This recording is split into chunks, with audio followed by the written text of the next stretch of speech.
Good morning, Daily Dosers. We're continuing on in our Heart of a Father series. My name is Brandon Vasquez, and I'm the campus pastor at our Palma Valley campus. Maybe you've heard the story of, the parable of the Prodigal Son.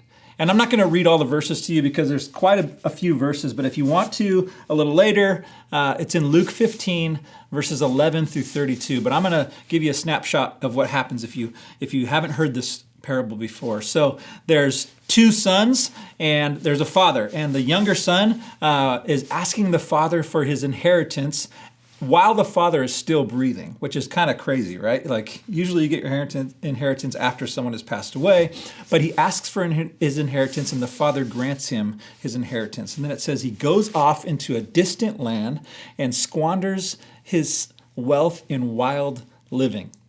It says a few verses later that he wakes himself up and he realizes he's in a field full of pigs, and he physically gets himself up and realizes that he's made a mistake. He's wasted everything that his father gave him, and he said, I wonder if I could go back to my father, and I wonder if he would accept me, not as his son, but as a servant on his land. And so he gets himself up and he starts walking back to his father. And the father, I imagine, it doesn't say this in the story, but I imagine as a father myself of 4 little ones, that father was waiting for his son to return day after day after day after day, and maybe even hour or minute after minute. And the father was waiting for his child to return. And so when I think about this idea of the heart of a father, or arms wide open where this father is waiting, I picture my own kids. And I read the Bible differently. I read this parable differently. When I, as myself as a parent, realize, man, there's nothing that my child could do that would take them outside of the bounds of my love for them. There's nothing that my child could do. Any 4 of them, and they make me mad, believe me.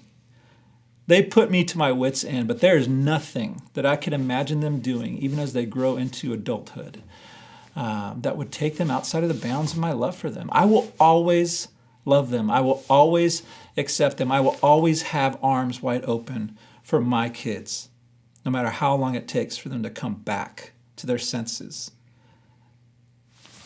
And I wonder if you believe that about God the Father. I wonder if you're listening or watching this morning or today or tonight, and you're saying, no, but you don't get it. You don't know what I've done. You don't know what I'm doing. You don't know what I'm going to do. Like, God can't accept me. There's no way I can come back into his good graces. But the reality is that we have a God that not only loves us, but like Chris Brown said last weekend, he likes you. And since he likes you and since he loves you, he waits for you to come to your senses, get yourself back up, and walk back to him. No matter how close you are or how far you feel like you are, God waits with open arms for you to return and be hugged by him and know that you are loved.